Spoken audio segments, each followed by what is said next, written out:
कक्षा 10 में तो जैव परिक्रम लेसन है, उसमें बच्चों हम सबसे पहले जो स्वपोषी पोषण है उसके बारे में पढ़ने जा रहे हैं। तो स्वपोषी पोषण बच्चों सबसे पहले है क्या? भी हम बहुत बार बोलते हैं कि पेड़ पौधे अपना भोजन स्वयं बनाते हैं, बट बच्चों ये भोजन है क्या जिसको पेड़ पौधे स्वयं बनाते हैं? तो भोजन का मतलब है बच्चों कार्बोहाइड्रेट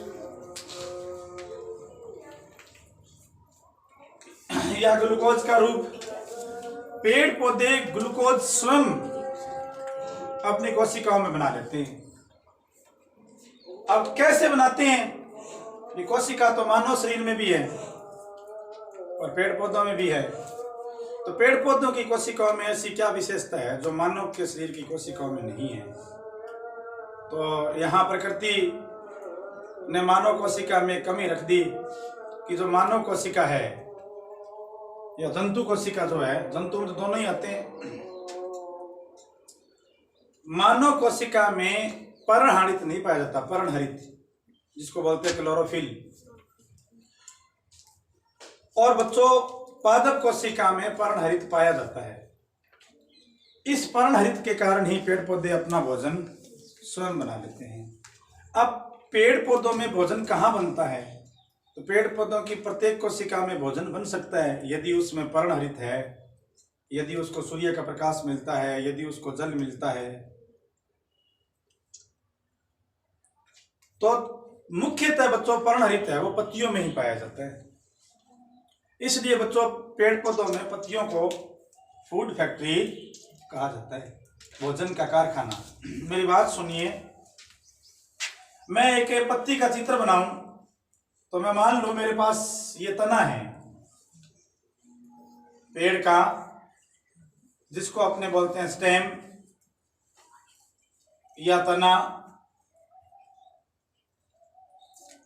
और इससे बच्चों ऐसे निकलती है पर्णवरंत। पर्णवरंत पर्णवरंत बच्चों वह स्थान है जहां पर्ण तने या उसकी शाखा के साथ जुड़ी हुई होती है, और पर्णवरंत को इंग्लिश में पेटियोल कहा जाता है। पेटियोल। अब इस पर्णवरंत के साथ पत्ती है वो जुड़ी हुई इस प्रकार से होती है। ये पत्ती है जो मैंने बनाई है। तो बच्चों यहाँ पर ये परव संधि भी होती है, इसको आपको नहीं पढ़ना। एक प्रारूपिक रूप से बच्चों पर्ण इस प्रकार से पौधे से लगी होती है, और इसमें एक बीच में ऐसे गहरी लाइन आप देखोगे किसी पर्ण में तो आपको दिखाई देगी। इस लाइन को बोलते हैं मध्य शिरा, मिड रिब, मध्य शिरा।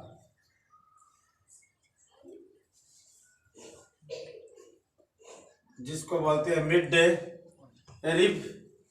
और ये पत्ती का बच्चों शीर्ष भाग है आगे वाला, जिसको शीर्ष भाग या अपेक्स बोलते हैं। अब बच्चों ऐसे ऐसे शिरा से अनेक, मध्य शिरा से है ना, अनेक शिराएं ऐसे जुड़ जाती है।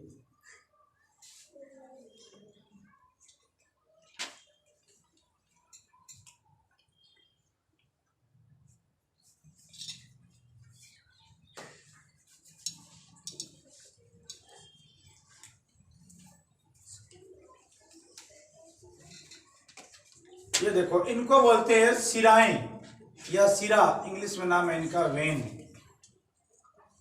तो अब बच्चों बाहर से हम यदि किसी पत्ती को देखें तो वो हमें इस प्रकार से वो पत्ती दिखाई देगी।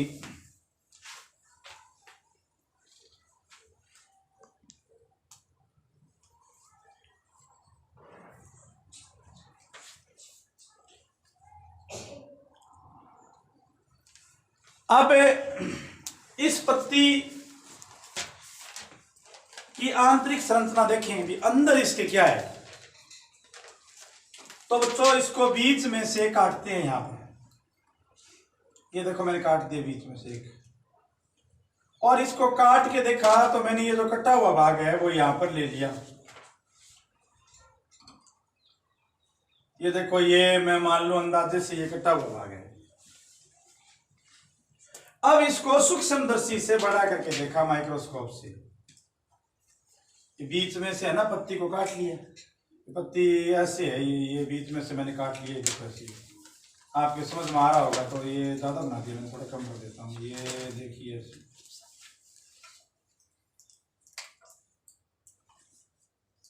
ये देखिए वही पत्ती है, सिर्फ मैंने बीच में से काट लिया। अब हम देखना चाह रहे हैं कि इसके अंदर क्या है यहाँ। तो इस पत्ती को बड़ा करके देखें ना, तब ये जो भाग है ऊपरी ऊपर, इस भाग से पहले बच्चों आपको मैं बात बताऊं कि आप लाइनदार कॉपी है ना, आपको पेपर में लाइनदार कॉपी ही मिलेगी, उसमें आप 8 लाइनों को गिन लेना। जैसे मैंने ये लाइन ली यहाँ पर 1 2 3 4 5 6 7 8 लाइन मैंने गिन ली, और ऐसे 5 बिंदु 1-1 सेंटीमीटर को बना देंगे स्केल से फास्टली। एक बार आप सीख जाओगे ना, फिर आपको टाइम नहीं लगेगा। आप चाहो तो 6 बना सकते हो, थोड़ा चित्र सुंदर बन जाएगा। अब नीचे भी ऐसे ही 5 बिंदु बना देंगे, 1 2 3 4 5 और 6, सॉरी 6 ले लिए मैंने। अब यहां से 8 लाइन बाद 8वीं लाइन में 1 2 3 4 5 6, 1 2 3 4 5 6। तो इस प्रकार से बच्चों पत्ती की चित्र हम ऐसे, पत्ती की संरचना का चित्र हम ऐसे बनाएंगे जो आप कभी भूलोगे नहीं। ये बच्चों देखो, यहां से लेकर यहां तक 8 लाइन देनी है, यहां पे 8 लाइन देनी है। अब इसको लहरदार ऐसे यूं मिलाना है, ऐसे यूं यूं यूं यूं और यूं, इसको ऐसे ऐसे ऐसे ऐसे ऐसे ऐसे इस प्रकार से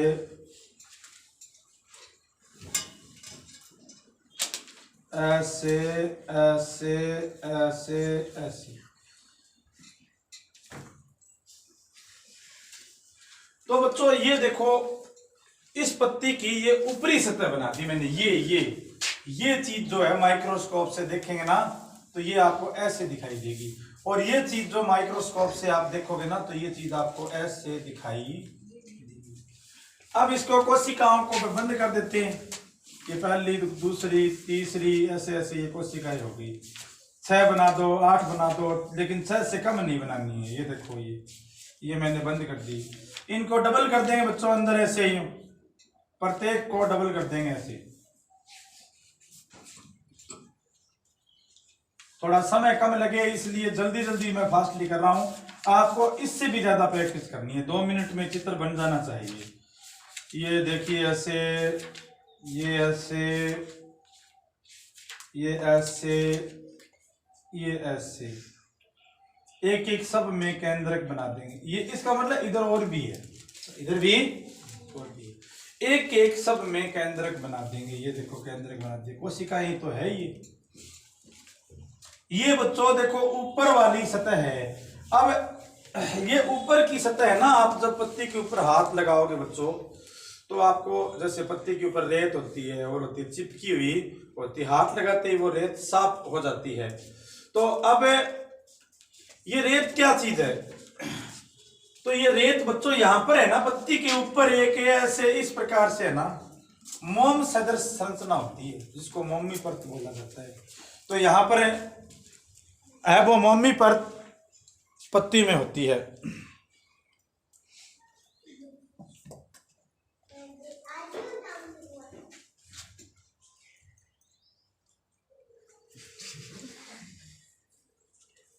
अब अपने ये मोमी परत ऊपर भी होती है और नीचे भी होती है। ये बच्चों पत्ती को सूखने से बचाती है या इसकी सुरक्षा करती है। तो मैं ये मोमी परत बना दूं, यहाँ गहरी लाइन कर देंगे 2 बार, ऐसे ऐसे ऐसे, ये मोमी परत है।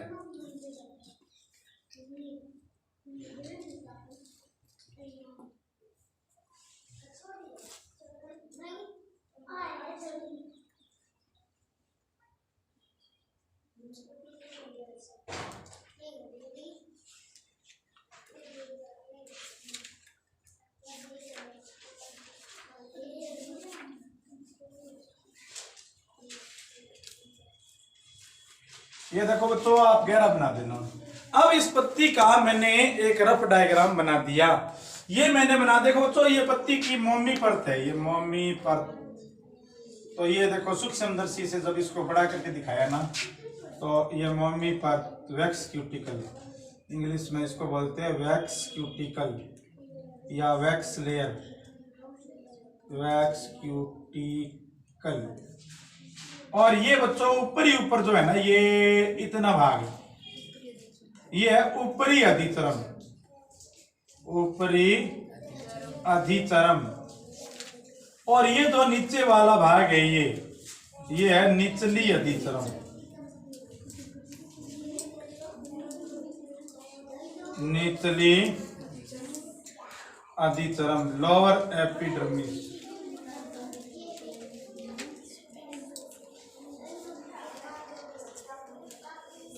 अपर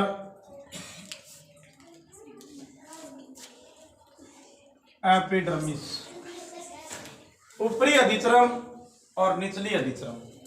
अब बच्चों मेरी बात सुनो, ये मोमी परत नीचे भी होती है बच्चों, आप चाहो तो नीचे लिख देना नाम, आप ही चाहोगे और तो कौन चाहेगा बताओ, तो आपको ये नाम लिखना है, मोमी परत। अब बच्चों देखो, मैंने ये बना दिया, ये भाग बना दिया, ये बना दिया, देखो ये बना दिया, ये बना दिया। अब ये बीच में क्या रह गए, यहां बीच में है वो क्या रह गया, ये सोचने वाले। अब बीच में जो ये भाग है ना, इसको बोलते हैं मध्य उत्तक, इसको क्या बोलते हैं, मध्य उत्तक। ये मध्य उत्तक है बच्चों, इतना सार, इंग्लिश में इसको कहते हैं मिजोटिल। मध्य उत्तक दो प्रकार का होता है,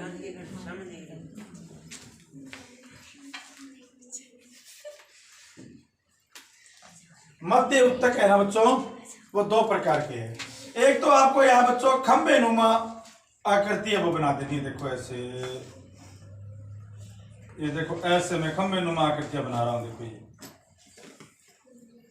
ये देखिए आप, ऐसे इसको फास्टली बनाना है क्योंकि फिर डबल भी करना है, टाइम ज्यादा ना लग जाए। ऐसे ही ये मैं बनाता गया हूं, इसको डबल किया,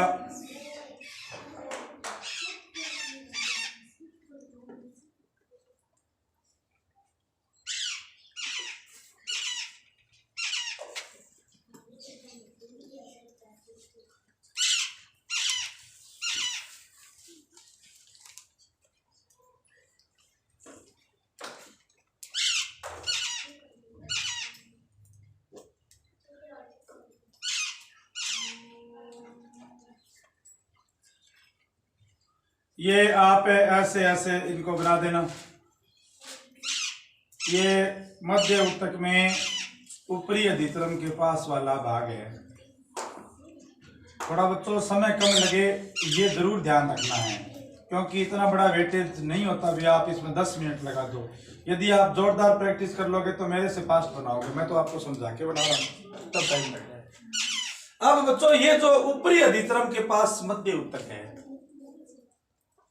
थोड़ा मैंने छोटा बना दिया। आप इसको लगभग जैसे एक लाइन तो ये आ गई, एक ही आ गई, दो बीच में 6 बच गई, तो इसको आप 2 एक लाइन में बना देना, 2 लाइन नीचे छोड़ देना। तो ये जो इतना भाग है इसको बोलते हैं पर्ण खंब उत्तक, खंब उत्तक। और इसी में बच्चों ये है ना पर्णहरित है, इसी में है वो पर्णहरित है, जिसको बोलते हैं क्लोरोफिल। और पर्ण खंब उत्तक को बोलते हैं पेलिसेट।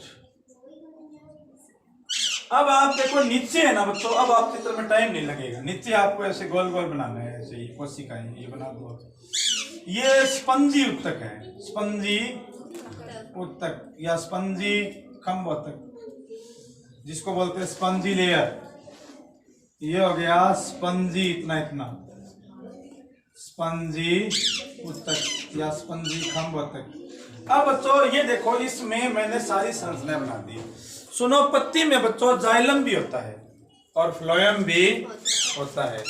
तो पत्ती में जाइलम, और इसको डबल करना पड़ेगा बच्चों, सॉरी भूल गया बताना, इसको डबल करो कोशिकाओं को, डबल कर दिया। ये मैंने सभी कोशिकाओं को है वो डबल कर दिया। अब डबल करने के बाद जो बीच बीच में स्थान बच गए स्पंजी उत्तक के, ये यहाँ वायु कोश बोलते हैं इनको, एयर स्पेस, ये वायु कोश है, एयर स्पेस।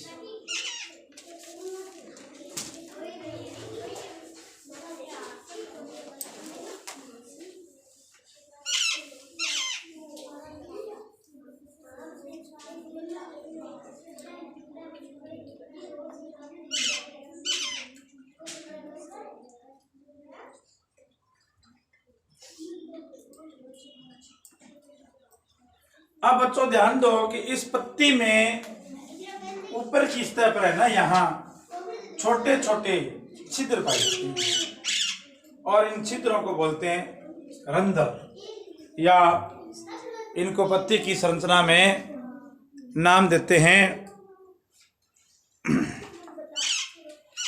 स्टोमेटा। तो ये छिद्र ऐसे होते हैं बच्चों, एक छिद्र ऐसे है, देखो ये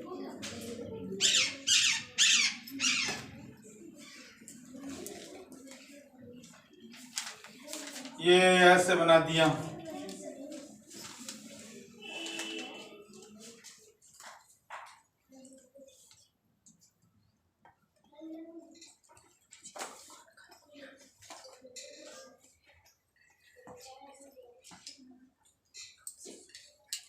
ये बच्चों छिद्र है बीच में, जिसको बोलते हैं स्टोमेटा।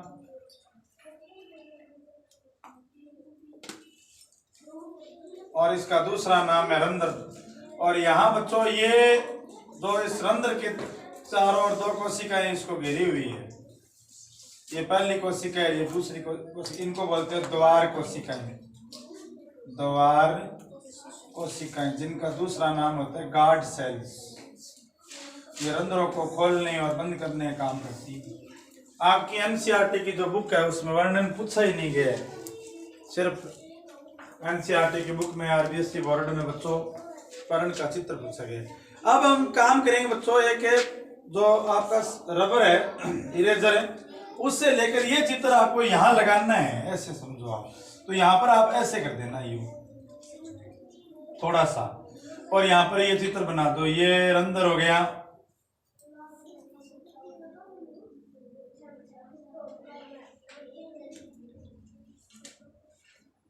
ये देखिए बच्चों ऐसे, ये पत्ती के अंदर है रंध्र। तो ये तो हो गई द्वार कोशिका, द्वार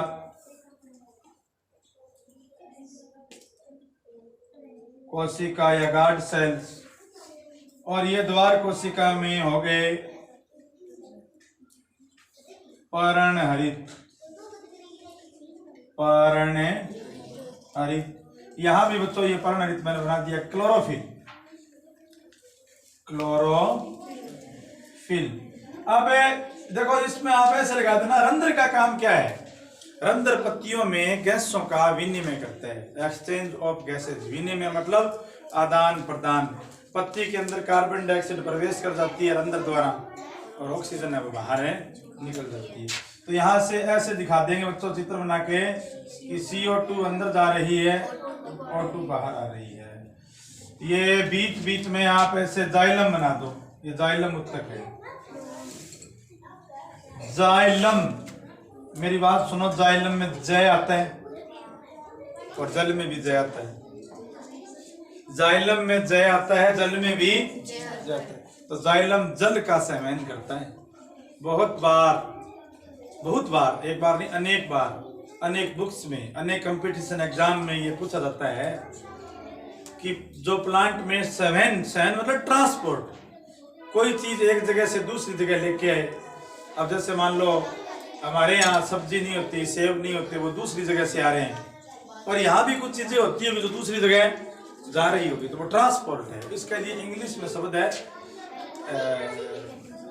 ट्रांसपोर्ट, और हिंदी में इसके लिए शब्द है विनिमय या आदान प्रदान, और साइंस में इसका शब्द बनाया गया है संवहन।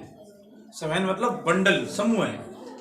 तो 7 उत्तक 2 होते हैं, एक होता है जाइलम, एक होता है फ्लोएम। तो जाइलम में बच्चों जय आता है, इसलिए जाइलम है वो जल का सेवन करता है। और बीच बीच में मैं बना दूं फ्लोएम, ये फ्लोएम बना दिए मैंने।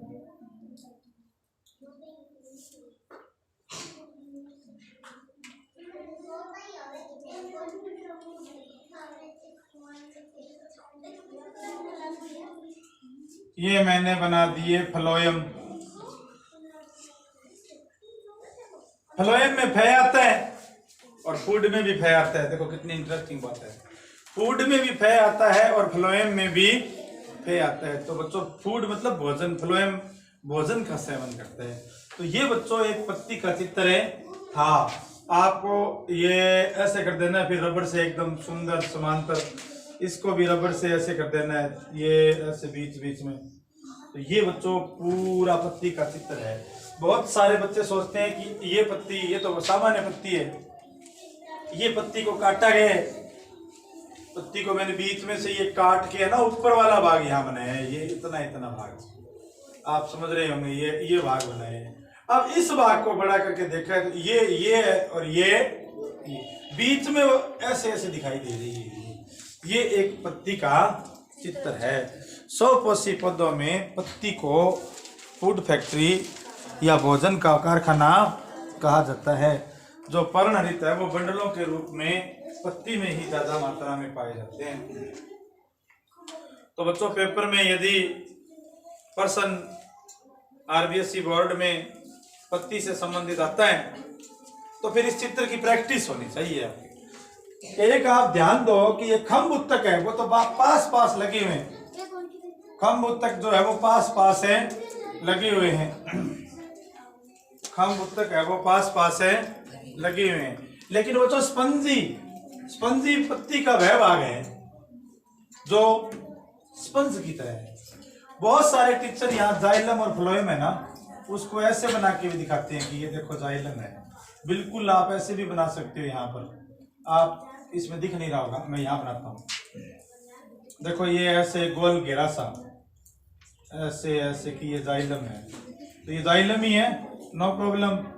ये इस प्रकार की संरचना आप यहाँ बना दो और फ्लोएम बनाओ तब गहरा कर देना है ऐसे ही, ये फ्लोएम है, लेकिन ये भी सही माना जाएगा। तो बच्चों ये पत्ती की प्रारूपिक संरचना हो गई, आंतरिक संरचना, इंटरनल लीफ स्ट्रक्चर।